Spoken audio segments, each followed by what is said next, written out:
event in the name of Real Instituto Elcano, in which I take the responsibility of being the main researcher on cultural language. If I may, I will continue my explanation in Spanish. Continuaré mi presentación y mi explicación en español, dado que considero que precisamente uno de los canales de la comunicación entre la Unión Europea y la región del CELAC pues es el español, que es un recurso de las dos áreas, de las dos regiones, como ya se ha comentado aquí en esta mesa.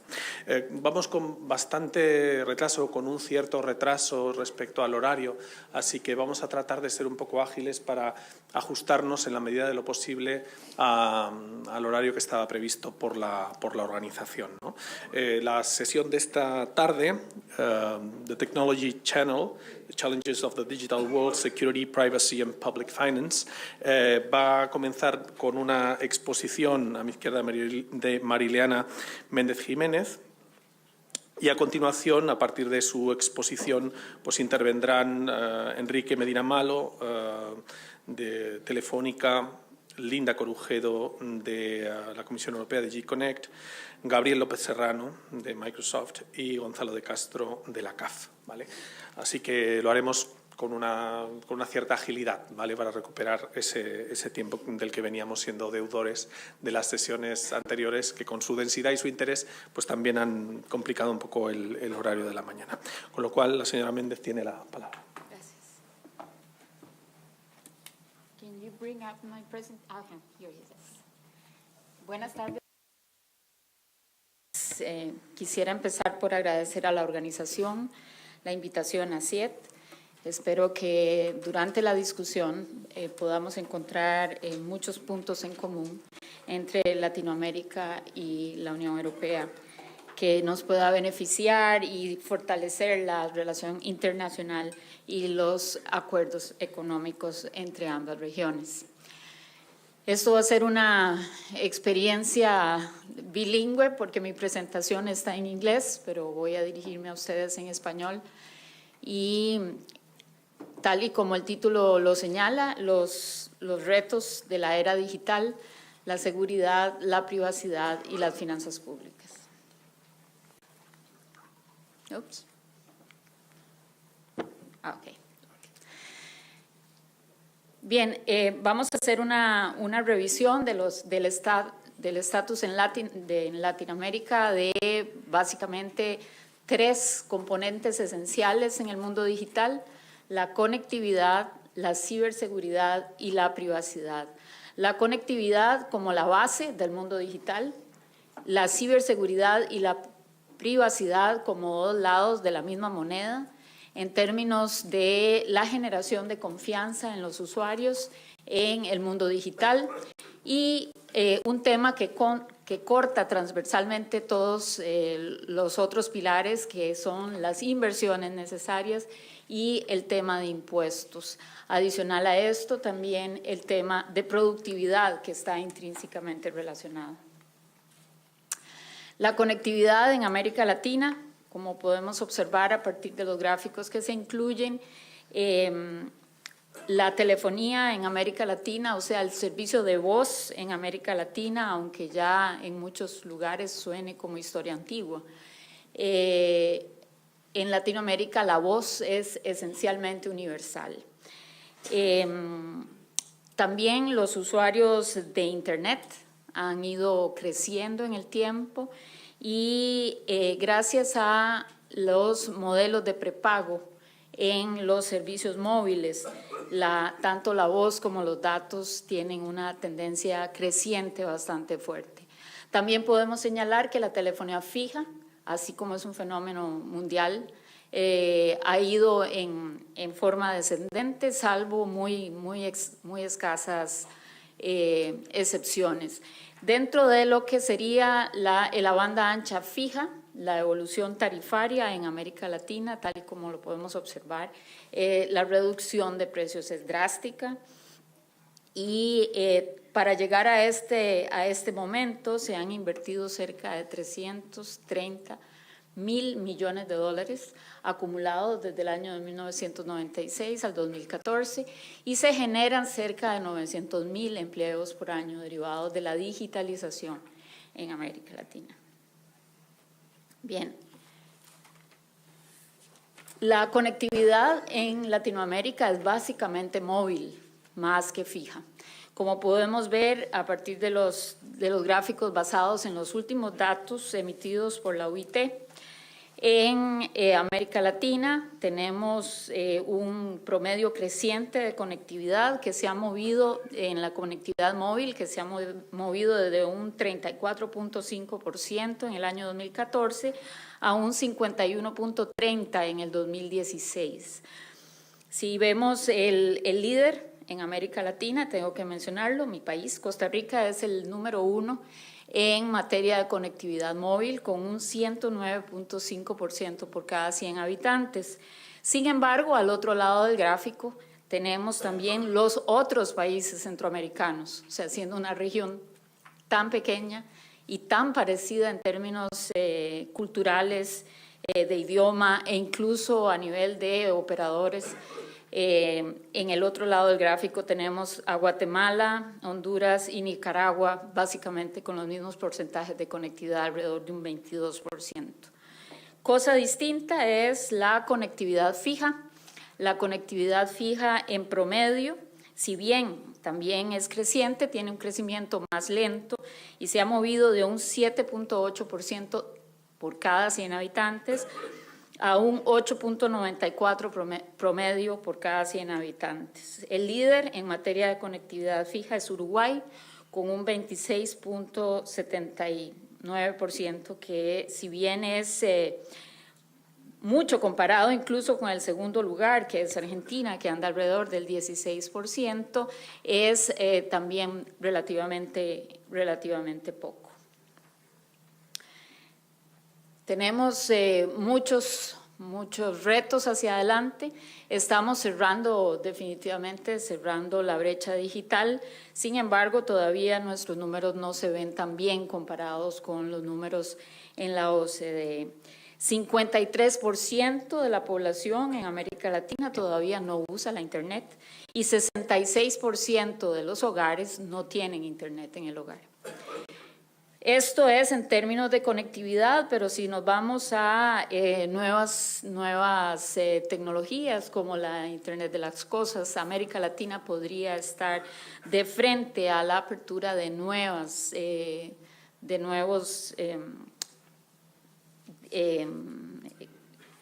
brechas digitales. Estamos hablando de que el uso efectivo de la conectividad es uno de los grandes retos en América Latina y vamos a ver un poco más adelante este tema.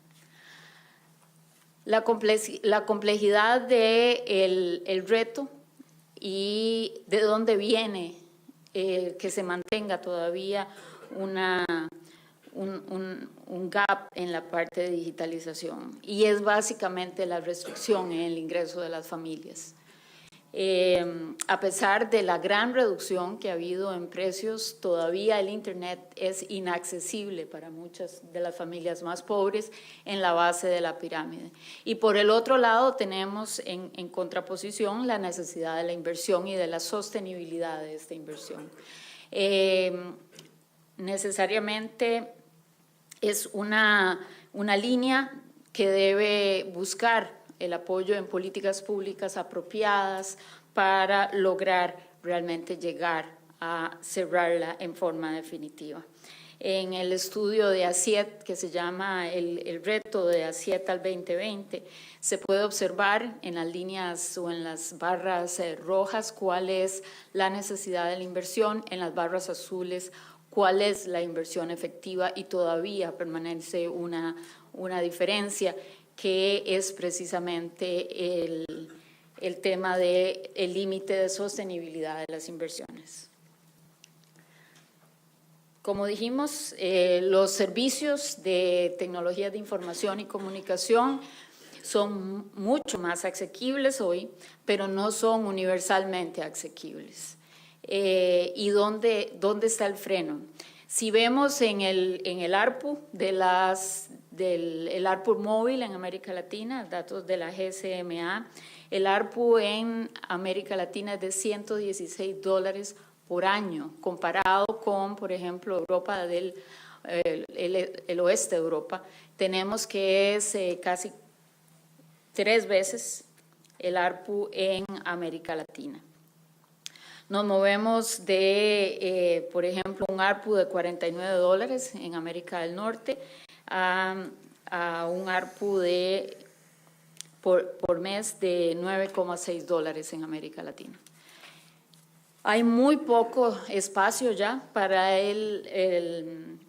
menores precios en términos de los niveles competitivos son altos, los precios son mucho más asequibles que otros años, sin embargo ya hay poco espacio para mayores reducciones. Y esto porque ya estamos llegando al límite en términos de la sostenibilidad de las inversiones. Entonces es aquí donde empieza a ser necesario otras estrategias de reducción de costos. Estamos hablando de reducción de impuestos, por ejemplo, a todos los dispositivos o reducción del valor agregado, del impuesto al valor agregado en términos de los servicios, que podrían ser una forma apropiada para lograr una mayor asequibilidad de los servicios en América Latina. Como pueden también en la presentación lo señala, los servicios de tecnologías de información y comunicación en sentido amplio, no solo los servicios de conectividad, sino otros tipos de servicios como, por ejemplo, televisión por suscripción o canastas de servicios, pueden representar desde un 5 hasta un 45% de los ingresos de una familia, donde estas familias, la mayor parte de sus ingresos es para satisfacer sus necesidades calóricas. Entonces, este es un tema importante donde el llamado a políticas públicas apropiadas es lo más, pareciera que lo que aplica de alguna forma. Otro elemento importante es que América Latina está por debajo en la producción y consumo de contenido local. Si nos fijamos en el gráfico de la derecha, tenemos que de los sitios más populares en América Latina y visitados por visitantes únicos en millones, tenemos que los sitios de Google tienen 171 millones de visitas, seguidos por Facebook, los sitios de Microsoft, los sitios de Yahoo, y aparece hasta el número 5 un sitio latinoamericano que es Mercado Libre. Mercado Libre es un sitio de comercio electrónico. Y así tenemos otros sitios relacionados con contenido que son en su mayoría sitios brasileños. Si nos vamos a los sitios más populares en materia de entretenimiento, tenemos también que YouTube supera por mucho al segundo competidor, que es el de Microsoft, y estamos hablando de 132 millones de visitas. Los usuarios de YouTube son 7 veces más grandes que el siguiente competidor, y los competidores latinoamericanos entran de tercero, cuarto y quinto lugar. Importante señalar que esto no solo es importante desde la perspectiva propiamente de la producción y consumo de contenido, sino también dónde están los datos de los latinoamericanos. Los datos personales de los latinoamericanos no están en sitios latinoamericanos, están en sitios básicamente basados en Estados Unidos.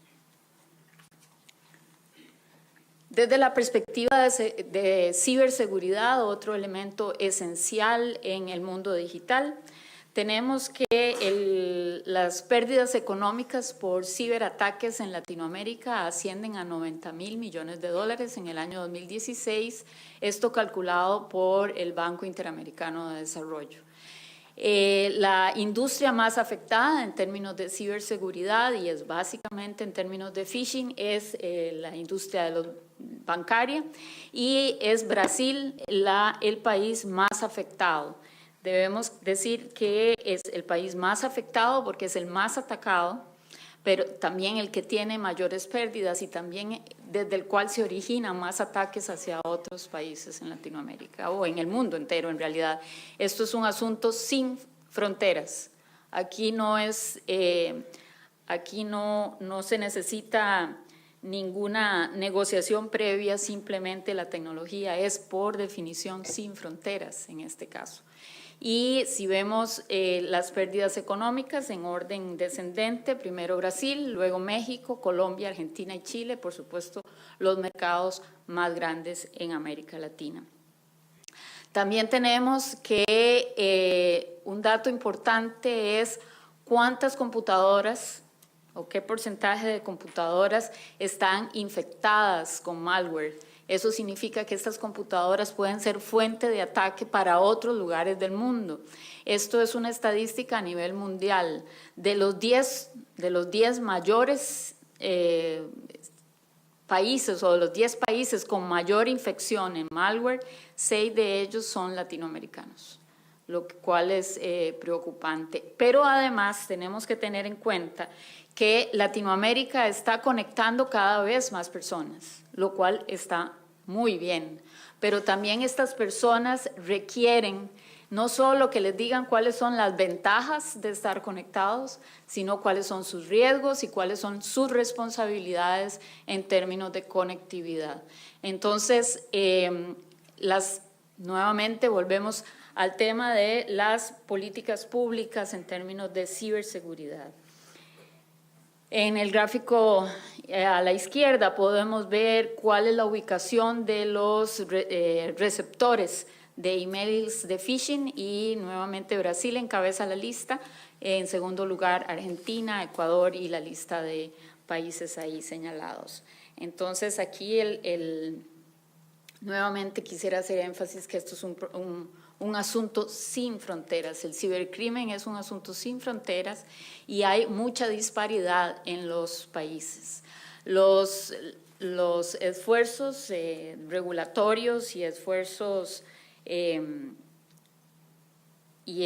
legales que se han hecho en materia de preparación de ciberseguridad no están armonizados en este momento. O sea, hay mucha disparidad entre los países en esta materia. Tanto la Organización de Estados Americanos como el Banco Interamericano de Desarrollo están desarrollando un programa bastante ambicioso en términos de observación y mejora de la ciberseguridad en América Latina. Y han desarrollado un modelo de nivel de madurez. En este caso, los datos que tengo es de una muestra de 18 países en Latinoamérica. Sin embargo, el banco ha puesto a disposición, y el banco y la Organización de Estados Americanos está a disposición del público la información de todos los países en Latinoamérica y Caribe para hacer un análisis del estado de la ciberseguridad. Entonces, hay 4 categorías, ¿verdad? Que las 2 primeras son básicamente niveles muy básicos de desarrollo, sea que nada existe en esta materia o que está muy pobremente definido, y 3 estados que vamos a considerar estados más avanzados. Sin embargo, casi ningún país de Latinoamérica llega a tener el estado dinámico, que son mecanismos claros para adaptar esta estrategia. Todavía no se ha llegado ahí. Sin embargo, la simple definición de una estrategia de ciberseguridad, 83% de los estados de esta muestra de 18 países están en las etapas iniciales, o sea que o no existe o está muy pobremente definido. Sin embargo, si nos movemos a lo que sería el marco legal en términos de seguridad de tecnologías de información y comunicación, el 55% de los países de la muestra muestran o tienen estados avanzados. Es decir, el marco legal existe, sin embargo, el problema es aplicarlo apropiadamente y tener debidamente fondos asignados para que las instituciones responsables de esta materia puedan aplicarlo apropiadamente. Otra de las variables, la confianza en el uso de los servicios en línea 83% de los países también están en etapas iniciales, y un tema que es de vital importancia, que es el conocimiento sobre ciberseguridad, o sea, la importancia que se le da a la ciberseguridad. El 89% de los países todavía está en etapas iniciales. A partir de la experiencia en los países centroamericanos, realmente este es uno de los temas que más preocupación genera, porque las discusiones de alto nivel en materia de ciberseguridad son complejas, porque la mayoría de personas en posición de liderazgo o en posición de toma de decisiones no conocen la importancia, no conocen el impacto que tiene desde la perspectiva económica, y es algo en lo que se debe trabajar fuertemente. Desde la perspectiva de protección de datos en América Latina, es importante señalar que todos los países en América Latina tienen marcos de protección de datos. Casi ninguno de ellos tiene considerado nuevos servicios y tecnologías como la aportación de datos, la Internet de las cosas y demás. Esto debido a que estos marcos legales en los países más experimentados, y estos son Uruguay, México, Argentina y Chile, fueron generados previo al desarrollo tecnológico del último tiempo en términos de los servicios basados en la Internet. Entonces, muchos de ellos no lo contemplan. En este caso, Brasil y Chile están discutiendo propuestas nuevas que incluyen nuevos servicios y nuevas obligaciones. Importante señalar que Brasil no tiene una regulación expresa o propia de la protección de datos, pero sí tiene un marco civil de Internet donde incluye medidas de protección de datos. No hay un marco legal per se de privacidad como en los otros países, pero ellos lo tienen incluido ahí, y Brasil está haciendo una discusión en esta materia. La armonización en términos de privacidad de datos es muy importante para permitir el flujo de información en la región. Y también importante señalar que las leyes de protección de datos en América Latina siguen el modelo europeo, no el modelo de Estados Unidos. Esto hay una gran diferencia, porque el modelo en Estados Unidos es un modelo más por sector o en silos, más que un modelo de protección de datos general como es el modelo europeo. Y las que ya están en funcionamiento, siguen el modelo europeo. Ahí están básicamente cuáles son los condicionamientos en términos de flujo de información a través de fronteras, en la necesidad de registro a partir de las bases de datos que se guardan de los ciudadanos, también el nombramiento de un agente de protección de datos, y también la notificación en caso de que haya problemas de intrusos en el tema de datos personales. Importante señalar también que hay una red iberoamericana de protección de datos que recientemente lanzó en Chile unos estándares en términos de protección de datos como una guía de mejores prácticas para todos los países en Latinoamérica basados en el modelo europeo.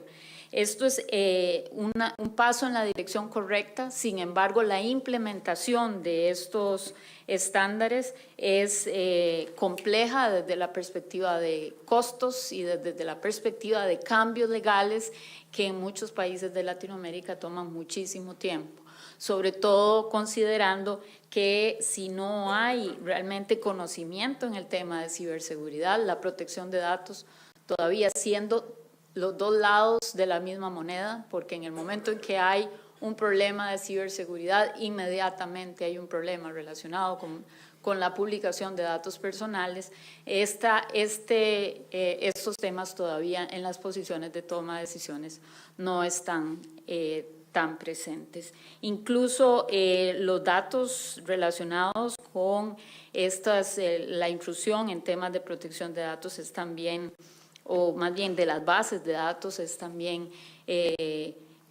un asunto que es difícil conseguir. Es un asunto contrario a la conectividad. Los países están interesados en que se sepa qué tanta conectividad tengo, pero no cómo estoy en materia de ciberseguridad y protección de datos. Es natural, es natural. Incluso si ustedes vieron recientemente cuando hubo los intrusos en los sitios de Yahoo, se habló de 1 billón de personas afectadas. Hoy por hoy, cuando Yahoo pasa a ser propiedad de otra compañía, publica efectivamente que no era 1 billón, son 3 billones de registros afectados. Es decir, la exactitud de los datos es todavía incipiente en esta materia y recordar también que si bien estas son obligaciones dentro de los países, los datos de los latinoamericanos no necesariamente están dentro de su país o dentro de la región y por ende no le aplican muchas de las reglas que están escritas como reglas o leyes de protección de datos. El ecosistema digital tiene una contribución significativa al Producto Interno Bruto comparado con otros sectores. Como lo vemos ahí, el total del ecosistema digital tiene a cargo el 5.13% del GDP de la región, lo cual es muy significativo. Sin embargo, también tenemos que revisar el tema de los impuestos, cómo estamos en materia de impuestos. En general, el sector telecomunicaciones en América Latina es muy altamente tasado. Estamos hablando que el 12.12% es la carga de impuestos en términos de comunicaciones y es incluso superior a muchos otros sectores de la economía con estructuras similares. Importante señalar también que esto es en el tema de comunicaciones, que estamos hablando de todo el tema de radio y televisión y el tema de telecomunicaciones, pero no estamos hablando de otros actores del ecosistema. En realidad, ningún otro actor del ecosistema, sobre todo aquellos que corren sobre las plataformas de Internet, tienen impuestos en América Latina del todo. Se están asomando algunos impuestos al valor agregado en Colombia, que lo aplicará a partir del 2018. En Costa Rica, que tiene también una iniciativa para tratar el tema del impuesto al valor agregado en términos de los servicios digitales, y Brasil, que tiene una iniciativa para una reforma más amplia en el tema de impuestos, que tanto tasa los ingresos como el impuesto al valor agregado. Recordar que el impuesto al valor agregado lo paga el usuario y esto encarece los servicios digitales, pero no hay solo en Brasil el caso del impuesto a los ingresos. Bueno, sobre esto se ha hablado mucho durante la mañana, que es de dónde viene o de dónde vendrá, mejor dicho, el crecimiento en América Latina. América Latina definitivamente deberá apostar por una mejora en la productividad en términos de la digitalización de sus procesos, en términos también de la digitalización de los gobiernos, la mejora en la transparencia, y esto solo puede hacerse a través realmente de un proceso ordenado, de apropiadas políticas públicas, y definitivamente este crecimiento vendrá de un uso inteligente de esta conectividad que se ha logrado desplegar y también de lo que se conoce como la Internet industrial. Tratando de hacer un resumen, cerrar la brecha digital en América Latina es todavía un trabajo en progreso, o sea, no es algo que se ha acabado, aunque hemos mejorado notablemente. La producción de contenido y el uso productivo de la Internet requiere de apropiadas políticas públicas en esta materia. También un modelo de impuestos que sea razonable y uniforme es requerido para incluir no solo otros actores del ecosistema, sino también permitir que la conectividad sea asequible a más familias y más personas. El fortalecimiento de la ciberseguridad requiere subir la conciencia en este tema en todo el país, mejorar las ciberhabilidades en el tema del enforzamiento legal, establecer un enfoque de múltiples partes interesadas para definir las estrategias en ciberseguridad, reforzar la cooperación internacional, entre otras muchas medidas que se requieren. También los sistemas o las leyes de privacidad de datos deberán ser revisadas en términos de nuevas tecnologías y aplicaciones, sobre todo con un enfoque armonizado. En términos de la cooperación de América Latina y la Unión Europea, podemos decir, se ha discutido mucho el crear o tener la posibilidad de tener en América Latina un mercado único digital. Importante señalar que es el caso centroamericano. Ya la tecnología ha hecho de Centroamérica un mercado único, tecnológico. ¿En qué términos? Bueno, básicamente las redes centroamericanas son una sola red, y lo que ha traído muchísimas ventajas para los habitantes de nuestros países. Por ejemplo, el roaming en Centroamérica desapareció, ya no existe.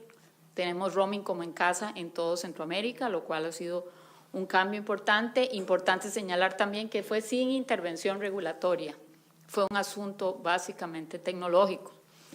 Después, definir el modelo de impuestos para la economía digital. Este es un tema que por mucho, como pudimos ver, supera el entorno latinoamericano, y la cooperación sería muy buena para tener un modelo apropiado que permita el desarrollo y que permita también tener una cancha nivelada en competencia.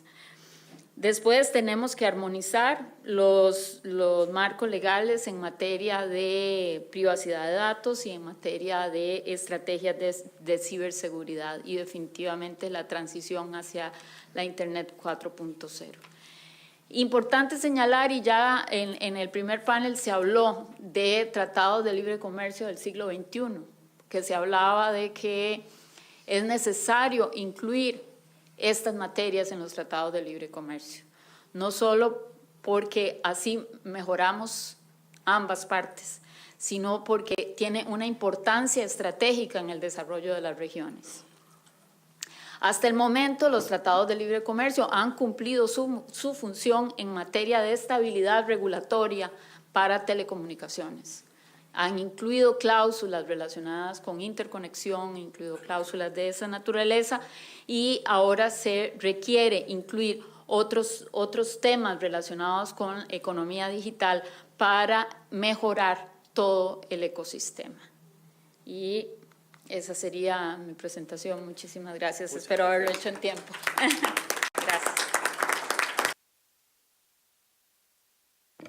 Muchas gracias, María Elena Méndez, por esta radiografía tan detallada, ¿no?, y tan precisa de la situación del sector en la región. Vamos a hacer un pequeño cambio en el orden de las intervenciones, como les adelantaba antes, y vamos a empezar por Enrique Medina Malo, Chief Policy Officer de Telefónica, que después nos tendrá que dejar por los compromisos de agenda. Así que tiene la palabra. Muchísimas gracias, y gracias a Bruegel y al Instituto Elcano por traernos hoy aquí. Es un auténtico placer. Mi intervención necesariamente será breve, eso que van a ganar todos los asistentes, porque efectivamente tengo que salir corriendo. Pero lo cierto es que tampoco tengo mucho que aportar a esta completa radiografía, como se ha señalado, que contenía en la presentación de María Elena. Sí es importante señalar qué estamos haciendo y cuál es la parte que nos toca al sector privado y a los proveedores de las infraestructuras de comunicaciones, que claramente tenemos una responsabilidad y un deber de hacer llegar la conectividad más allá o a todas las personas que ahora mismo están no conectadas, especialmente en el ámbito de Latinoamérica. Aproximadamente sin perjuicio de que la penetración, y tenemos que ir a la penetración más bien de banda ancha, que efectivamente la voz es historia. Probablemente ahora mismo tengamos entre la mitad de las personas del país no conectadas en banda ancha. Sin embargo, la buena noticia es que sí tenemos una infraestructura montada que permite dar voz y el acceso a la voz. Tenemos que trabajar, y lo mismo que fuimos innovadores desde el punto de vista comercial, implantando las tarifas prepago, que desde el punto de vista de un proveedor de utility, de este tipo de servicios, lo cierto es que económicamente se podría discutir si tiene algún servicio. No verán ustedes fácilmente a un proveedor de agua o un proveedor de electricidad que te dé la oportunidad comercial de decirte: no, oye, si un día quieres estar conectado, estás conectado; si quieres gastarte este dinero, luego te desconecto, y eso es una buena manera de establecer la relación entre nosotros. Por lo tanto, ahí hay un elemento de innovación que ahora vamos a tener que completar. Vamos a tener que completar un elemento de innovación en la construcción de nuestras redes y en saber buscar cooperación para hacer efectiva el despliegue de estas redes. Las infraestructuras de telecomunicaciones son fantásticas en Latinoamérica comparadas con otras infraestructuras. Están en el top de ese nivel. Es decir, mientras en una ciudad como Sao Paulo puedes tirarte 5 o 4 horas, 5 tampoco, pero 4 horas fácilmente en ir del aeropuerto al centro de la ciudad, esas 4 horas lo que estás haciendo es hablar por teléfono y tener tu acceso a Internet. Bueno, pues tenemos que conseguir que esas infraestructuras vayan más allá de la existencia de autopistas y de carreteras, de presas, de infraestructura de agua. En ocasiones podemos considerar que es injusto, pero es lo que tenemos que hacer y es lo que tenemos que hacer. ¿Vamos a contar con los gobiernos en esto? Pues la situación económica nos dice que no en todos los casos. En algunos podemos, hay obligaciones de servicio universal que tratamos de cumplir, pero no se trata de eso, sino se trata de innovar, de hacer unas redes nuevas, unas redes que sean distintas a unas redes pensadas para entornos urbanos y entornos con más grande población. Y en este sentido estamos teniendo colaboración con las empresas más innovadoras del mundo, lo que nos lleva a compartir pilotos con Facebook, con Google, que están diseñando grandes planeadores o globos que permiten hacer una conexión que, complementada con nuestro espectro y nuestras antenas, pues hoy en muchas situaciones permiten de una manera mucho más sencilla, mucho más barata, dar acceso a la conectividad. Pero incluso más allá de eso, también tenemos que encontrar nuevas formas de colaboración con las comunidades en las que estemos, de manera que también asuman alguna responsabilidad, o bien en la financiación, o bien en el mantenimiento o en la facilitación de la reparación, que es muchas veces la provisión de las redes. Es decir, poner una antena puede no ser tan caro, pero mantener esa antena y que esa antena siga funcionando, pues puede tener más problemas. En sitios donde no hay electricidad, los generadores deben llenarse de gasoil, de combustible, cada X tiempo. Si conseguimos involucrar a las distintas partes en eso, ganaremos mucho. En Telefónica estamos trabajando muy seriamente sobre este tema. En breve anunciaremos una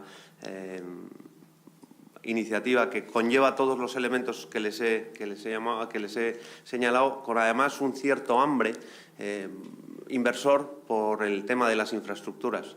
Si convencemos que este tipo de inversión además puede hacerse rentable y tener un retorno razonable para aquellos que quieran arriesgar su dinero junto con nosotros, verdaderamente habremos conseguido en una gran parte habilitar los fondos y los medios necesarios para que operadores de telecomunicaciones, que queremos hacer frente a nuestra responsabilidad, pero que, pues como todos y igual que los estados, igual que las compañías, pues tenemos los medios que tenemos, consigamos hacerlo. Y esto claramente además implicará la colaboración de los distintos operadores que ya estamos involucrados en los países, de manera que tengamos que valorar la ventaja competitiva de llegar a un sitio al que no llegas frente a y de la manera que sea, que de llegar tú solo y el primero para acoger a toda esa pues cartera de potenciales clientes. En eso estamos trabajando y muy ilusionados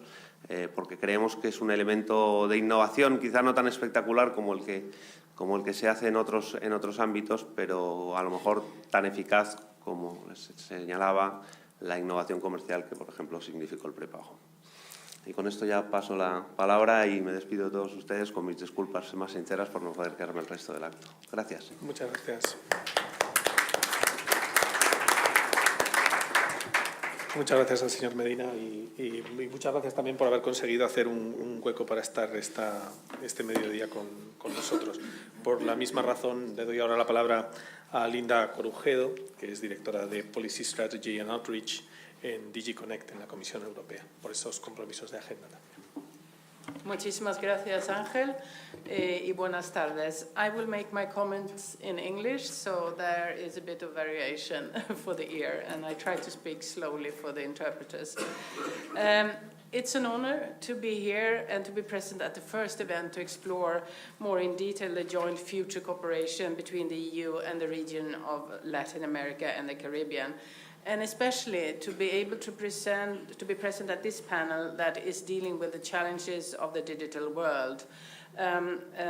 You may ask yourself why the focus on digital, and I hope I will provide part of the answer in what I'm going to say. Not the total answer, that's clear, because digital is everywhere, but at least a little bit. As director in DG Connect, responsible for, among other things, international issues, I can tell you that we have a lot of work ahead of us, and not least in connection with Latin America and the Caribbean. And this is good, because it's actually, as far as we are concerned, it's come from a more modest place and is going to a more ambitious place. A strong European Union rests on a fully integrated internal market and a global open economic system. And in the digital economic domain, this includes free flow of information and global value change, facilitated by free, open, and secure internet.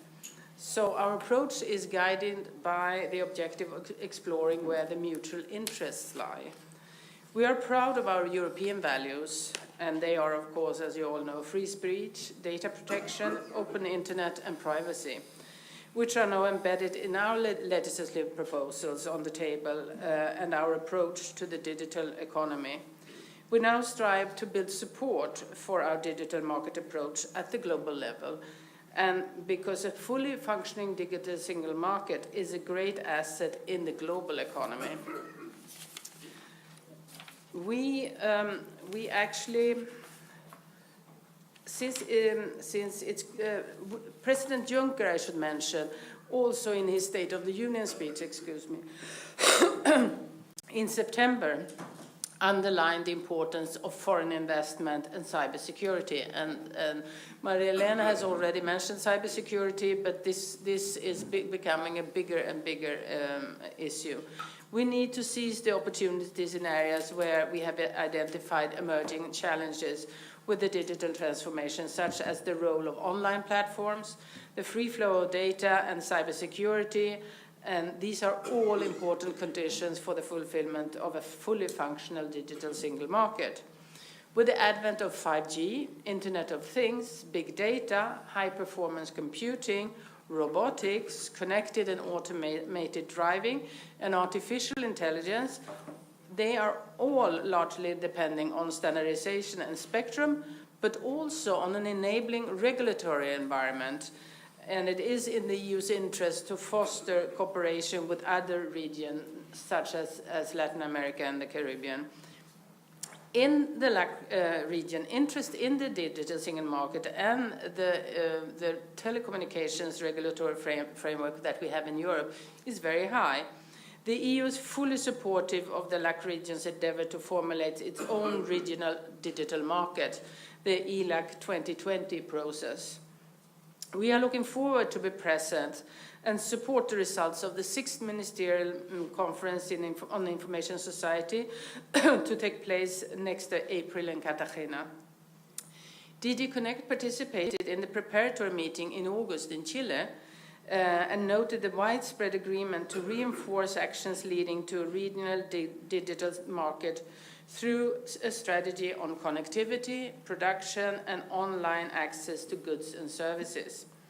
Also ongoing trade and cooperation negotiations with Mercosur, Mexico, and in the near future Chile are already an opportunity where the EU will look to see if there are any lessons we can learn and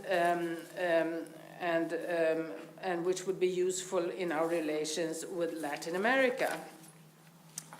Since its creation 15 years ago, the Commission has given support to the work of Regulatel.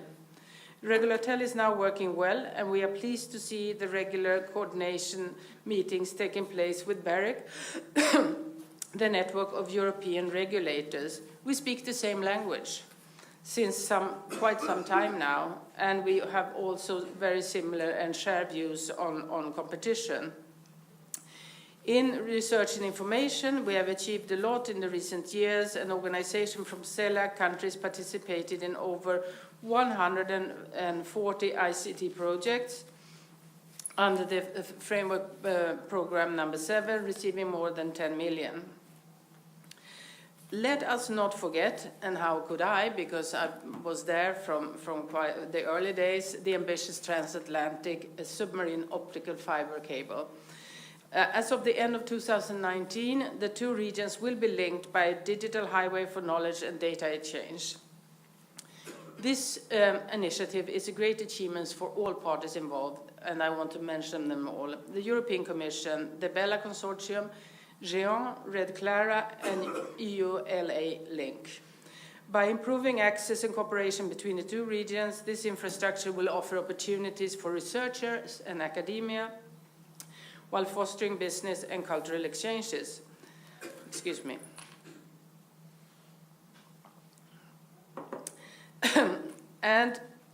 This will be a unique moment for CELAC members to benefit from the potential of the EU-Brazil cable that it will bring to the whole region. Looking to the future, the Commission envisages more structured cooperation in the digital economic area. And the kind of projects which we are looking at is designed to help consolidate the kind of multi-stakeholder cooperation in the different fields covered by the DSM. We will set up a dialogue and cooperation on digital strategies and regulatory models in selected areas so that we can move towards a more coherent digital space between the EU and the LAC region. And in this, we have plans to enhance the policy dialogue and exchange of experience between the EU and LAC countries, enhance understanding of EU DSM in partner countries, strengthen the multi-stakeholder engagement, I already mentioned that, improve capacity in LAC countries to coordinate the digital integration using EU experience, including approximation of regulations, and increase leverage of the EU and international fora through the joint positions with ELAC. I have spoken about our regional priorities, but of course our bilateral cooperation is also very rich. We are celebrating our 10th annual dialogue with Brazil in December, and we will also hold our second bilateral dialogue with Mexico, at which jointly we will take stock of our respective regulatory approaches. Excuse me, in areas like 5G, audiovisual policies, and cybersecurity. And we are also supporting the network of startups and investors for the two regions, and we call on CELAC members to join in the network. So, to sum up, the future will be that we will be physically linked with a cable, and conceptually, we will also be united around DSM. Thank you.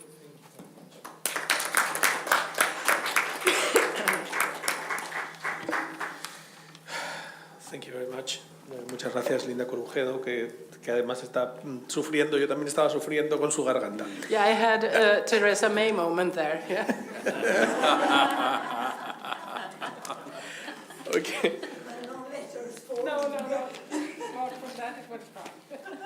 Okay, thank you very much.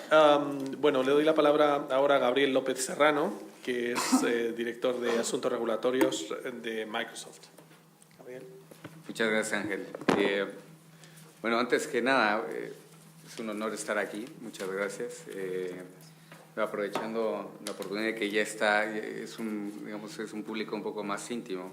Quizás dar una nota de dónde vengo. Yo soy originariamente de México, trabajo en Microsoft Ibérica y también soy un ciudadano europeo desde hace algunos años. Y bueno, comparto valores y principios, muchas de las cosas que hemos hablado el día de hoy. A mí me encantó la mesa anterior y bueno, voy a tratar de hilar mi conversación sobre esos puntos. Y primero, sacando mi raíz latina, sinceramente, muchas veces nos hemos tenido que buscar la vida en resolver problemas que son verdaderamente muy complejos. Complejos porque no tenemos recursos, porque no tenemos quizás todo el conocimiento, porque tendemos a compararnos con otros que lo están haciendo mejor sin reconocer que nuestra diversidad nos apoya más que nos limita. Y con esta reflexión, lo que quiero mencionar desde el punto de vista de Microsoft es que creemos que hay 4 pilares de los cuales tenemos que hablar ahora desde el punto de vista tecnológico y que es donde creemos que existe la oportunidad, si podemos hacer un frame nuevo en América Latina de discusión, pues nos puede ayudar de cara al futuro. Y son 4 muy sencillos. Uno ya se abordó, que fue el de ciberseguridad, pero hablando del de privacidad y María Elena hablaba un poco sobre las diferencias que hay entre Estados Unidos y Europa. Hablando meramente desde el punto de vista de Microsoft, el estándar europeo de privacidad va a ser el estándar global de la empresa. No va a haber un estándar americano y un estándar europeo, un estándar asiático. Cualquier dato que entre dentro de nuestra nube, pues tendrá que cumplir con los requisitos del Reglamento General de Protección de Datos, sin importar dónde esté. 2. Desde el punto de vista de regionalización de datos, bueno, no estoy de acuerdo que todos los datos de América Latina están en Estados Unidos, me parece que están más regionalizados en el continente. Esto precisamente respondiendo a 2 cuestiones de principio. 1, ¿cuánto se está desarrollando en América Latina? ¿Qué es más importante, tener data centers en América Latina o tenerlos llenos de aplicaciones y de desarrollos tecnológicos de desarrolladores de América Latina? Si yo me pongo a meditar, oye, ¿cuántas personas emplea un data center más o menos grande? Bueno, pues alrededor de 50, 100 personas, exagerando. Bueno, el impacto que tiene ese data center llenándolo de desarrolladores de contenido o de aplicaciones de trabajo, pues es más potente que tener el propio data center como tal cuando tienes un estándar a nivel global, nuevamente, que es el estándar europeo de privacidad. Sobre el tema de ciberseguridad, pues no podemos estar, creo que no podemos estar en desacuerdo en ese tema. A mí me gustaría hacer incluso un paso atrás y verlo un poco más amplio. El día de hoy hay 40 países por lo menos que están desarrollando ciberarmas, ¿sí? Y que para nosotros particularmente nos preocupa mucho porque están dirigidas para atacar infraestructuras privadas. ¿Qué es lo que creemos que hay que hacer? Bueno, hay que revisitar todos los convenios que hay sobre funcionamiento de ciberarmas o de armas en tiempos de paz, precisamente para controlar todo esto. Tenemos una preocupación muy clara respecto de lo que está sucediendo en varios países del mundo. Para esto requerimos diálogo con las empresas, requerimos diálogo con las instituciones y también necesitaremos quizás un órgano internacional que atribuya responsabilidades. El tercer pilar es el de la diversidad. Aquí creo que es muy importante, particularmente para América Latina, porque lo que estamos buscando es que la tecnología se democratice para todos. Es decir, que todo mundo pueda acceder a la misma inteligencia artificial, ya sea si está en Europa, en América Latina, en Asia. ¿Para qué? Para poder hacer las cosas que son relevantes en sus países, en sus localidades. Nuevamente, creo que hay una inversión muy clara de todas las compañías tecnológicas, y no solamente las americanas, las europeas. Hay unas cosas en Europa que son tremendas. En América Latina, en México, lo que me queda cerca es, por ejemplo, todo el desarrollo que se está haciendo de inteligencia artificial para drones es muy potente. O sea, nuevamente, si podemos democratizar toda esta tecnología para que la mayor cantidad de gente pueda utilizarla, bueno, pues podremos mejorar los sectores productivos e invertir en esas áreas de infraestructura que efectivamente América Latina las requiere. Y finalmente, transparencia. Voy lo más rápido que puedo. No, pero está... Finalmente, transparencia. Sobre el punto de vista de transparencia aquí, no es solamente ¿no?, lo que están haciendo las compañías tecnológicas con los datos, con el desarrollo. Creo que es muy importante que todos nuestros usuarios sepan qué estamos haciendo con sus datos.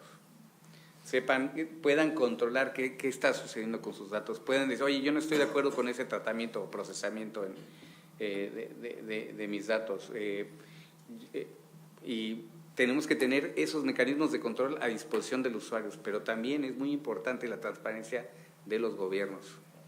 Necesitamos saber qué hacen también los gobiernos con los datos. Cuando nos piden información, queremos tener la posibilidad de informar a los usuarios, oye, pues los gobiernos nos están pidiendo esta información sobre este tipo de plataformas para los usuarios. Creo que debe haber transparencia en todos los sentidos. ¿Esto cómo va a beneficiar a todos? Bueno, nuevamente desde el punto de vista de la democratización de la tecnología. Si abrimos esto, al final del día habrá más mesas como esta donde estaremos discutiendo de las cosas que van a impactar en los siguientes 10 años. No necesariamente nos estaremos preocupando sobre los temas de inversión ahora de infraestructura. Ahora, un último apunte sobre la parte de la necesidad de conectividad en América Latina, eso es claro. Y nosotros tenemos una propuesta que es aprovechar ese espectro que hay. Por ejemplo, hay un proyecto que se llama TV White Spaces, que es ese espacio dentro del espectro que no necesariamente se está utilizando de la mejor forma. Entonces, no para entrar en competencia con los operadores que tienen cierto tipo de inversiones ahí, pero sí buscar de qué manera podemos explotar esa parte del espectro para dar mayor conectividad y mejores servicios para los usuarios. Y con esto termino. Tengo un comentario también sobre la parte impositiva, pero... No, pero lo vamos a hacer porque vamos muy bien de tiempo. ¿Sí? Has estado... Muy bien. Y sobre la parte impositiva, respecto a lo que comenta Marilena sobre la parte de, oye, pues tenemos que buscar otro mecanismo de impositivo que pueda permitir o aumentar la inversión en las regiones. Yo daría un paso atrás, analicemos cómo se ha desarrollado, por ejemplo, el mercado tecnológico en Estados Unidos o en Asia.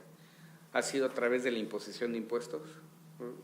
Me parece que la política económica ha sido la contraria. Ha sido precisamente incentivar los negocios. Creo que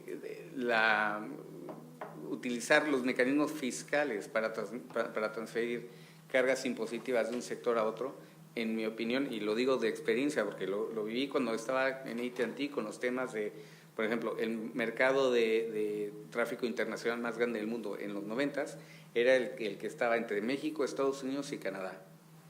Y la cantidad de transferencias de divisas que venían precisamente por el coste de las llamadas hacia México era tremendo, que lo pagaban los inmigrantes mexicanos en Estados Unidos, ¿vale? Que no beneficiaba a esas personas. Digo, realmente si esa inversión se hubiera hecho en tecnología para desarrollar un ecosistema en el país hubiese sido distinto. Otro ejemplo, de mis épocas de Nokia, en América Latina había muchísimas tasas de importación para la tecnología, y una de las iniciativas que se vio desde todo el ámbito tecnológico es tenemos que reducir esas tasas de importación. ¿Por qué? Porque lo que necesitamos es que la gente tenga la tecnología en las manos para que la pueda utilizar y la pueda aprovechar. Eventualmente pues se logró eliminar estas barreras de comercio y bueno, pues ahora tenemos mejores, mayor penetración en este tipo de servicios. Nuevamente, en mi opinión, una política fiscal de transferencia de recursos entre industrias, en mi opinión, no funciona. Lo que tenemos que hacer es incentivar el desarrollo de industrias para que sea a través de la generación de ganancias donde se grabe. Y con eso concluyo. Muchas gracias. Muchas gracias. Muchas gracias, Gabriel, por ajustarte además al tiempo, pero también por la cantidad de temas que has dejado en la mesa para completar el enorme menú que vamos a dejar para un coloquio que tendrá que ser breve, pero ¿qué le vamos a hacer? Y vamos a terminar con Gonzalo de Castro, que es Senior Executive en la Corporación Andina de Fomento, en la CAF. Gonzalo. Gracias, Ángel. Buenas tardes. Me uno a las gracias y al honor de esta invitación al Instituto Bruegel, a Giga, a CELAC y a todos aquí presentes. Como bien dijo aquí el compañero, ya ahora un poco más en petit comité. Primero excuso esto no me tocaba a mí, lo mío es prestar dinero, ir buscando empresas que vayan a la región, por ejemplo. Excuso a mi director, Guillermo Fernández de Soto, porque tenía unos compromisos que no pudo venir, ¿no? Entonces, en este momento, y tratando de hacer la cosa lo más breve, primero va a ser una breve presentación. Primero quiero ponerles en contexto, ya gran parte de la gente aquí sabe lo que es CAF. CAF es un banco de desarrollo multilateral, muy latino, nació de los países andinos, por eso se llama CAF, y hoy por hoy son 17 países de la región de América Latina y del Caribe, incluyendo México, de Mesoamérica. Y de resto tenemos en Europa tenemos a Portugal y a España, que sabemos pues las conexiones y tanto culturales como económicas que tenemos profundamente con ellos. Y yo estoy ubicado en la oficina de Madrid. Esta oficina de Madrid sirve de enlace entre todo lo que tiene que ver con Europa y nuestra actividad en la región. A mí me toca venir para Bruselas por lo menos 2 o 3 veces al año. Y de verdad que muy grata la venida para acá, porque esto es un tema que no se habló anteriormente, que Europa, ¿qué está haciendo con Latinoamérica? Yo les puedo decir sencillamente, nosotros dentro de CAF nos han adjudicado alrededor de 75 millones de euros de dinero no reembolsable para proyectos de desarrollo en la región, bien sea con cambio climático, bien sea de transporte, bien sea de agua y saneamiento. Estos fondos lo que buscan es hacer esta inversión que nosotros hacemos mucho más eficiente, más productiva, llegar a donde tiene que llegar. Esto no pasa con otros lados del mundo, ¿sí? Ni Norteamérica, ni los asiáticos. Los asiáticos, bueno, sí, es verdad, Corea tiene una gran presencia, Corea del Sur, pero usualmente son fondos que nos llegan atados. Mira, te doy esto, pero mira, me contratas a una empresa coreana, como era antes. Hoy por hoy, estos fondos que nosotros recibimos de la Unión Europea son totalmente sin atadura. Usualmente se lo ganan consultores y empresas europeas porque realmente son los mejores, en buena lid. Pero ese es un punto que quiero decir de Europa que es fenomenal. Siempre decimos. E inclusive los fondos que vienen, por ejemplo, para el postconflicto de Colombia, las Naciones Unidas hablan mucho, etcétera, pero son los europeos los que siempre vemos con dinero en la mesa. Y siempre bien dispuestos y con ayuda. Entonces, dando este tema y cerrando nada más, ¿qué es lo que hace un banco de desarrollo? Es prestar dinero, y damos dinero. En algunos casos, obviamente, no con fines meramente económicos, sino buscando la sostenibilidad en lo que nosotros entramos. ¿Qué es lo que más se necesita hoy por hoy en la región? O cualquiera que conoce nuestra región, es la parte de infraestructura. Y dentro de la parte de infraestructura, entramos en la parte de ecosistema digital, la economía digital. 3 ideas sobre las cuales voy a decir unas breves palabras, pero la primera es que la revolución digital está transformando los paradigmas de la sociedad moderna. Esto es una nueva realidad. No vamos a profundizar, creo que se ha hablado de esto ad nauseam, ¿no? Internet nos está cambiando a todos. O sea, una de las impresiones más grandes que yo tenía en mi vida era, yo soy economista de profesión y recuerdo en los 80, ya con eso pueden calcular cuál es mi edad, que es bastante vieja, pero en los 80 nosotros hacíamos un ejercicio en la universidad que era imposible, literalmente en nuestros países, yo soy venezolano, llevar telefonía fija a todo lo que eran, sobre todo los barrios pobres, vulnerables. No nos imaginamos que iba a venir la telefonía móvil. En la gran mayoría de los países de la región tenemos 100% de cobertura. Y la impresión que les digo yo era yendo no sé quién de ustedes ha ido a La Paz. La Paz es una ciudad, a mí me gusta, es una ciudad muy bonita desde el punto de vista arquitectónico, extraña, ¿no? Con un paisaje medio lunar. Tienes Lijimanji atrás a 3.600 metros de altura. Los que fuman no es tan buena idea ir para allá. Nada más ver todas estas indiecitas que siempre tienen como un sombrerito en la cabeza. Eso es reminiscencia británica. Increíble, ¿no? Pero esas que yo juraba que uno pensaba que eran analfabetas, pero esto fue hace 10 años. Y ver esas indiecitas con un teléfono móvil mandándose SMS, hoy por imagino será WhatsApp, tengo tiempo que no voy para allá, dicen, mira, esto es un cambio, efectivamente es un cambio. Entonces esta revolución llega a todas partes. Segundo, estamos más interconectados. Sencillamente estamos viendo realidades que antes no nos imaginábamos. O sea, cómo estas tendencias, lo que es Facebook, lo que es Google, lo que es Yahoo. Estaba leyendo en The Economist creo que el pasado o el antepasado, cómo el Internet a través del streaming ha cambiado la industria de la música. Y resulta, no sé si han oído, me imagino que sí, una canción que se llama Despacito. Despacito está peleando con Taylor Swift. Estamos hablando de unos latinos, y esto es gracias a ¿qué?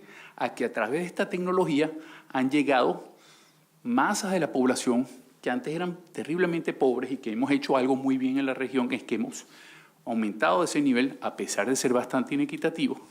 Digamos, está bastante mal distribuida pues la riqueza, pero esta parte de abajo subió. Y tenemos esa gente, bueno, siguiendo hoy materia, yo les garantizo que ninguna de las compañías de música, de récord, ni Sony, se imaginaban que esta era una parte de la población que era un negocio. Miren hoy, Despacito, y resulta que el streaming está dando el mayor ingreso gracias a Latinoamérica. El tercer punto es que hasta el presente, bueno, es un poco a lo que yo venía, a lo que he dicho anteriormente, que parece ser que esta tecnología puede ser una herramienta, o nosotros pensamos seriamente, es una herramienta donde vamos a entrar todos, no vamos a dejar a nadie por fuera. Hasta el momento, lo que ha sido nuestro approach y nuestro abordaje a lo que es el desarrollo, oye, no lo hemos logrado tan bien. Hemos dejado mucha gente por detrás. Con esta tecnología, pareciera no, estamos seguros de que es una oportunidad de oro para sencillamente llevar a todo el mundo a una nueva etapa económica, más democracia, etc. En ese sentido, nosotros en CAF tenemos un programa que se llama, ¿cómo abordamos? Ya les dije, nosotros con préstamos, y hay la segunda parte que no he hablado, que es la otra parte que hacen los bancos de desarrollo con conocimiento. En ese sentido, les cuento que el programa nuestro lo que busca es más nada que promover la acción integral para la expansión del ecosistema en la economía. Y por ese lado, buscar llegar a todas partes, a los hogares, al sector público y a las empresas. ¿Eso cómo llegamos? Buscamos hacerlo por la vía de infraestructura. No podemos estar en toda la cadena del ecosistema, pero sí por el lado de la infraestructura pura y dura. Nosotros financiamos los troncales en el caso de Panamá, estamos en la ampliación de la banda ancha, y sobre todo fomentamos mucho todo lo que son los PPPs. Dentro de los bancos de desarrollo ustedes ven que todo lo que es el sector telecomunicaciones es el que menos nosotros hemos financiado, la banca de desarrollo. ¿Por qué? Porque es rentable. Están los Telefónicas, están Vodafone, está Movistar, etcétera. Son rentables. Lo que pasa es que ahora para llegar a esa última franja que nos cuesta llegar, ahí sí tenemos que poner un poco de apoyo. Y ese apoyo lo estamos dando a través de PPPs o APPs, estas asociaciones público-privadas. Y de resto, es lo que buscamos es el último mensaje, no es el último, ya los mensajes los dije, la última parte donde CAF cree que nos estamos haciendo un enfoque tremendo. Latinoamérica, nosotros hemos estado en 3 etapas. Eso lo dicen mucho, está dentro del discurso de nuestro presidente, nuestro actual presidente. La primera etapa fue del desastre, bueno, puedo decir, soy un poco injusto decir el desastre, pero sí de las complicaciones que tuvimos, llegamos a un primer consenso. El primer consenso es poner orden macroeconómico en la región. Salvo contadas excepciones, yo soy venezolano, no puedo decir cuáles, pero hay unas cuantas excepciones. La región hoy por hoy es una región bien comportada. En términos de inflación, no vemos inflaciones de 2 dígitos, salvo escasos países. Tenemos un sector financiero bastante potente y bastante serio, y en general se manejan bien en la parte macroeconómica. Una vez logrado eso se logró en los 90. Fuimos a la siguiente tarea. La siguiente tarea fue la de inclusión o tratar de atacar el tema de la pobreza. Ya comentó antes varios embajadores, especialmente el de Perú y el de Brasil, que hubo unos grandes logros en materia de pobreza. O sea, en el caso de Brasil fueron 17 millones de personas que salieron de infrahumanos sencillamente a nivel que se puede llamar clase media, pero una clase media con unas características muy especiales porque tiene unas aspiraciones tremendas, vienen de abajo con mucha hambre, ese es por un lado. En el caso de Perú igual, o sea, en toda la región se hizo ese pacto, podemos decir, de inclusión social, de subir a esta gente. Y el último pacto, que también se ha dicho aquí hasta el cansancio, es que de casi todos los sectores del mundo, en lo que tenemos todavía en suspendemos, como dicen en España, nosotros decimos raspamos, es en la parte de productividad. No hemos aumentado para nada la productividad, no somos competitivos. Lo bien que nos fue en la última década fue gracias a que China comenzó a comprarnos. Y gracias a que China comenzó a comprarnos, y de la forma que comenzó, subieron el precio de los commodities, nosotros ingresamos más dinero e hicimos cosas buenas, que fue lo que comenté anteriormente, la subida de la pobreza. Pero volviendo a este tema, que es el central nuestro, el aumento de la productividad, ser competitivo realmente está muy enlazado con lo que es el ecosistema digital. El ecosistema digital lo estamos hablando aquí con los compañeros del panel, que se ve en todas las partes de la sociedad. Desde el punto de vista empresarial, el solo hecho de las empresas más sencillas, menos conocedoras o digamos menos sofisticadas, el solo hecho de entrar y meterse en la red o entrar en la parte digital les da un salto cuántico en materia de conocimiento, en materia de productividad. Eso va decreciendo en la medida que son más sofisticadas las empresas. Igual desde el punto de vista de los hogares.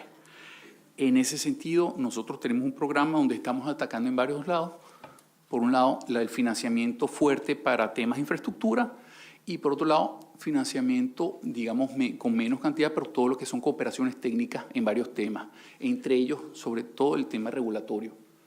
Y bueno, yo creo que con esto di un buen visto. Gracias. Desde luego, muchas gracias. Bueno, pues déjenme que agradezca a todos los ponentes que quedan en la mesa el modo extraordinario en el que han gestionado el tiempo, porque ahora mismo son las 3:30, con lo cual este es el horario en el que en teoría esta sesión terminaba, y yo pues les voy a pedir a su amabilidad que dediquemos 10 minutos por encima del horario previsto, por tanto que extendamos esta sesión 10 minutos más para recibir las preguntas de la sala. Hay 2 personas de los equipos de Linda Corujedo, por un lado, y de Enrique Medina en la sala, con lo cual, en el caso de que alguien pues quiera dirigir alguna pregunta en alguna de esas direcciones, podemos sugerir a las personas de esos equipos, si quieren, pues valorar responderlas. Adelante. No sé dónde está el micrófono. Ahí. Bueno, primero, mi nombre es Javier Arias, represento a BBVA, que lógicamente tenemos una experiencia y una responsabilidad muy importante en América Latina. Mi pregunta es un poco desconociendo el marco, pero en la línea la conectividad, la inclusión y la sostenibilidad en la región. Y quiero mirar ejemplos fuera de la región, que parece que son ejemplos que están funcionando, ¿no? Y va en la línea con las oportunidades que las nuevas tecnologías nos presentan.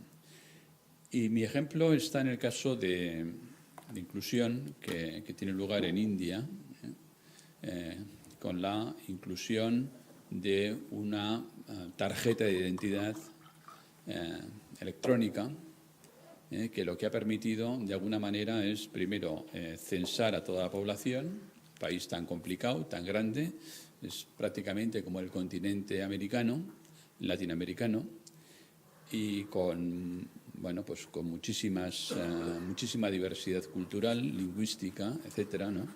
Y bueno, pues digamos en un tiempo muy reducido ha facilitado que el Estado tenga control de todos los ciudadanos, ha facilitado que las personas que no tenían acceso a cuentas corrientes, por poner un ejemplo, a través de esa carta electrónica accedan a ese servicio básico y ha potenciado indudablemente todo lo que es el consumo por vía electrónica. Entonces, es un ejemplo, ¿eh? Entonces, yo no sé si estos ejemplos de alguna manera son exportables a la región y aplicables cada uno en su medida dentro de los países en cuestión. De alguna forma, tiene una base que es una base digital, es una base tecnológica, fomenta, impulsa y acelera el proceso de inclusión y además pues quizás puede permitir saltar varios niveles, en esos niveles de inclusión que de otra manera, y yendo por las vías tradicionales, pues no se llegaría nunca, ¿eh? Entonces, bueno, quería ver en qué medida esa idea puede ser aplicable y de alguna forma crear una cierta polivalencia en distintos servicios. Muchas gracias. Okay, vamos a recoger un par de preguntas más, si les parece. Primero, muchas gracias a todo. Y una pregunta muy específica a la señora Méndez. Me refiero a su penúltimo slide, donde aparecía un gráfico donde se refería a la baja productividad en el sector. Entonces, no sé si lo entendí bien y si acá puede volver a eso para aclararme a lo que se refería. Muchas gracias. Perfecto. Recogemos una última en esta tanda. Aliusi. Una pregunta para el señor López. Me gustó muchísimo su presentación, la variedad de temas que puso sobre la mesa y uno que me interesa especialmente y del cual me gustaría escuchar propuestas más concretas es la democratización del acceso pues, a este ecosistema tecnológico. Pues. Me llama mucho la atención que tengamos una persona ahora de Microsoft proponiendo este tipo de cosas, ¿no? Que para mí habla de las exigencias desde el punto de vista de la ciudadanía, de transparencia y de acceso. Entonces, ¿cuáles serían las propuestas concretas? Muy bien, muchas gracias, Luisi. No sé si hay alguna pregunta más, si la recogemos o hacemos una tanda con estas que están, ¿no? Muy bien. ¿Quién quiere empezar? Quizá cualquiera de los dos que han recibido preguntas muy directas y luego la otra como es más genérica, la respondemos sobre la posibilidad de trasladar experiencias de otras regiones a América Latina. Gracias. Sí, un poco para... Perdón, la baja productividad no dentro del sector digital, sino la baja productividad en América Latina en general. Sí. Que más bien el ecosistema digital puede apoyar a mejorar definitivamente esta productividad. Y ese es un tema de vital importancia para garantizar el crecimiento en América Latina. En el tema de si es exportable o no este tipo de ejemplos, definitivamente la ventaja que tiene el ecosistema digital es que muchas de las soluciones son viables porque son soluciones tecnológicas. El asunto es que muchos de ellos dependen de decisiones políticas y es ahí donde está el mayor freno.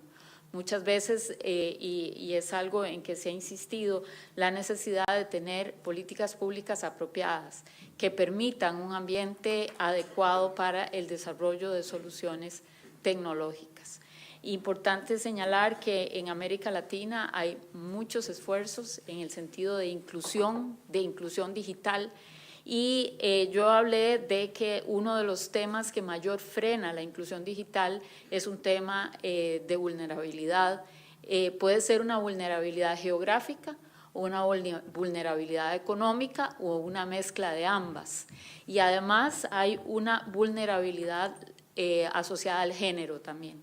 O sea, la mayor parte de las personas desconectadas son mujeres. Entonces, las mujeres sufren en América Latina de una doble discriminación, una por ser mujer y otra por estar desconectada y además ser pobre y normalmente cabeza de hogar. En Costa Rica particularmente hay un programa que se llama el Programa de Hogares Conectados, que tiene como guía de acción los niños en edad escolar. Estos niños en edad escolar reciben un subsidio a partir de un fondo de servicio universal que es financiado por los operadores de redes de telecomunicaciones. Quien recibe el subsidio es la familia y además la búsqueda de los beneficiarios va en función de los niños en edad escolar y se cruza con las mujeres jefas de hogar. La idea es subir el nivel de conectividad de estas familias y ha sido un programa muy exitoso y además un programa reconocido internacionalmente, precisamente porque no solo las decisiones iniciales están basadas en datos, es decir, no es que se escoge al azar a los beneficiarios, sino que están basadas en los datos de pobreza y particularmente en el tema de mantener a los niños en la escuela, sino que también permite que este beneficio tenga un efecto derrame sobre la familia completa, de tal forma de que estas mujeres puedan tener acceso a educación, acceso a comercializar productos que ellas mismas desarrollan y con la idea de que eso tenga, y toda solución dedicada a las mujeres es mucho más beneficiosas para toda la familia. Y así hay múltiples ejemplos. Hay en Colombia, cada uno tiene un programa diferente, cada país tiene un programa diferente en materia de conectividad. Y esta ha sido una de las razones para que los esfuerzos público-privados hayan permitido subir considerablemente la conectividad en América Latina. Pero nuevamente yo diría que casi todas las soluciones son exportables, siempre y cuando las decisiones políticas así lo permitan. Esto también tiene relación con precisamente el tema de democratización del acceso que Gabriel va a tocar. Sin embargo, la idea de que todos tengamos acceso es precisamente democratizar el acceso a conocimiento, el acceso a educación, el acceso a fuentes o mejoras productivas en general en Latinoamérica. Es importante señalar, y quisiera dejar esto claro, este es un ecosistema y como ecosistema todas las partes están relacionadas. Y si afectamos una de las partes, el ecosistema completo sufre. Tengo ejemplos en Costa Rica particularmente, en los años 80 hubo una disminución en el impuesto, el impuesto de ventas en ese momento, a los dispositivos electrónicos, a las computadoras en ese entonces. Eso permitió generar en Costa Rica un clúster de desarrollo de software que es uno de los más importantes de América Latina, un país muy pequeño, pero con habilidades tecnológicas muy desarrolladas, y uno de los elementos que se señalan como vital para esto fue una disminución en el impuesto a las computadoras allá por los años 80. Entonces, ¿esto qué quiere decir? Que estas reformas de impuestos lo que deben buscar, es cierto, en condiciones de déficit fiscal es muy difícil que los impuestos bajen, sumamente difícil, porque un ministro de Hacienda lo primero que dice es no, jamás, ¿verdad? Sin embargo, una disminución en los impuestos relacionadas sobre todo a los impuestos que están directamente afectando al consumidor final, tanto en telecomunicaciones como en otros servicios digitales, lo que generan es un efecto positivo en términos de la democratización y la masificación del acceso, que en última instancia redunda en mayores beneficios fiscales desde la perspectiva de productividad. Este es un tema importante. Lo que me refería también en esto es que las reformas fiscales vienen en América Latina. Una vez que el primero lo hace, normalmente van en cadena los siguientes países de América Latina. Entonces, es mejor contar con la cooperación internacional para hacer una reforma que sea apropiada y que sea bien llevada y bien orientada a que fenómenos de caídas en cascada podría generar más bien un efecto regresivo sobre el uso de servicios digitales en sentido amplio. Otro elemento, y ya para terminar, es que tanto las telecomunicaciones como los otros servicios digitales se están acercando cada vez más. Yo diría que en este momento la separación es, si es que existe, muy poca.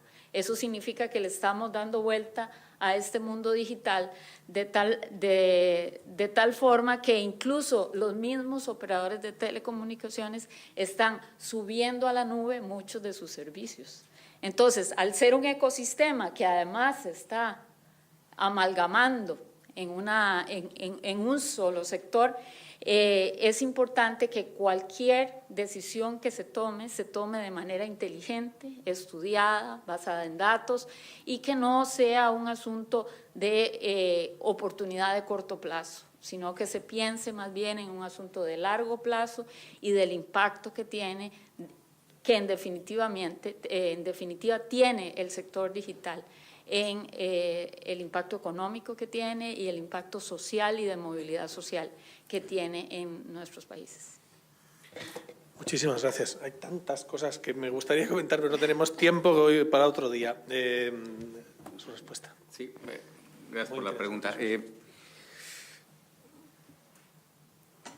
Yo lo sentaré y nuevamente con toda la humildad. Es un tema muy complejo y es aportar ideas sobre cómo quizás empezar a tomar pasos en ese sentido. Primero, conectividad. Es necesario mejorar. Si no tenemos conectividad, no podemos conectar los servicios con los usuarios. 2, educación. Educación no solamente a nivel universitario. Nosotros vemos un gap sustancial, y no solamente en América Latina, sino en varias regiones del mundo, en la parte de middle skills, o sea, en educación intermedia hacia las universidades. Y 3, mejorar la productividad de los gobiernos, digitalizarlos. Tenemos índices que nos demuestran que conforme se van digitalizando los gobiernos, los índices de corrupción van disminuyendo. La transferencia de recursos se vuelve más eficaz hacia los programas que se requieren. Pero nuevamente digo, no son las únicas soluciones, realmente requiere un pacto a nivel social, si es de un país, un pacto a nivel de todos los niveles. Mi aportación sería básicamente, oye, pues en la parte de educación, pues lo que necesitamos invertir es en esos middle skills, porque en 10 años esas personas van a tener trabajo seguro y van a tener trabajo muy productivo en las áreas de negocio que generan más ingresos. Y perdón, nada más para tomar el pañuelo de la parte de India, sí, la verdad es que es muy rompedor y es precisamente bajo esta línea de digitalizar los servicios públicos. O sea, básicamente lo que ha decidido India es: voy a escalar a lo máximo posible con toda la tecnología, porque aparte ellos tienen un motor de desarrolladores tremendo. Vamos a digitalizar esta sección, y lo que les va a dar desde el punto de vista de data analytics y de impacto social a la hora de implementar políticas públicas es tremendo. Hay un par de lecturas muy interesantes sobre el uso de el Big Data e inteligencia artificial en el desarrollo de políticas públicas. Es una herramienta que deben de utilizar, en mi opinión, que es responsabilidad de los gobiernos el día de hoy, utilizarlas para desarrollar sus políticas públicas. Y bueno, con eso concluyo.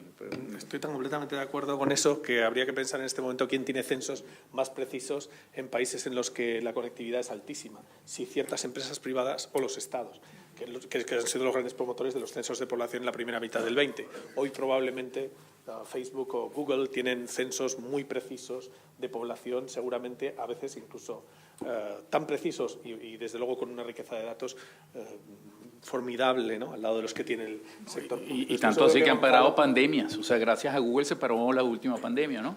sea, el famoso caso de la gripe, ¿no? De la gripe, exactamente, pero fue Google el que ayudó la herramienta. Bueno, aquí respondiendo al señor del BBVA, bueno, BBVA primero, no sé si sabéis, pero BBVA es el banco, creo que si no es el banco, es de los 3 primeros bancos punteros en todo lo que es la parte digital, todo lo que es fintech. BBVA ha hecho una apuesta brutal y creo que correcta en esa área. Nosotros en CAF trabajamos muy de cerca con ustedes, tanto así que uno de nuestras publicaciones referente al modelo de BBVA, que ha sido exitosísimo y creo que ha gustado mucho. BBVA en ese tema, vuelvo a decir, pues ustedes tienen un programa tremendo en materia de inclusión financiera y yo creo que la respuesta te la das tú mismo. O sea, por supuesto que es exportable esto, por supuesto que es exportable a nuestra región, siempre teniendo en cuenta pues los marcos regulatorios, que sería la parte de filtro y que por ahora, si aquí no he oído mal, entiendo que todavía es un área bastante abierta la parte regulatoria. Las reglas de juego todavía están un poco abiertas y siempre vemos a Bruselas como el norte. Aquí está Microsoft, no lo vemos en Washington. Aquí está Apple, no lo vemos en Washington. Me corrige aquí el compañero abogado, ¿no?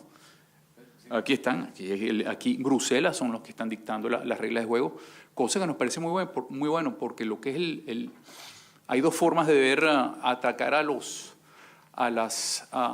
yo te digo, una approach a las empresas, a la vida, ¿no?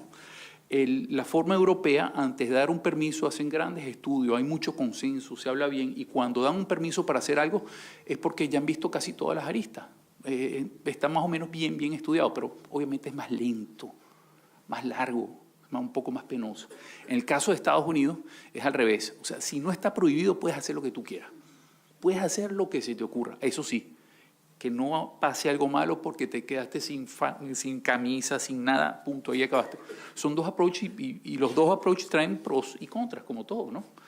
En ese sentido, y volviendo otra vez que lo que decía aquí sobre que le impresionaba que Microsoft estuviera en estos temas, el dueño de Microsoft nos impresionó en los temas nuestros de desarrollo, de bancos de desarrollo. Sencillamente dio un golpe en la mesa a todo lo que es el Banco Mundial, todo lo que es nuestro establishment. Este señor sacó 2.000 millones de dólares, que la verdad es que los tiene, y nos ha revolucionado con temas de agua y saneamiento, nos ha revolucionado con temas de salud. Este señor solo se han tirado encima del hombro el tema de la malaria.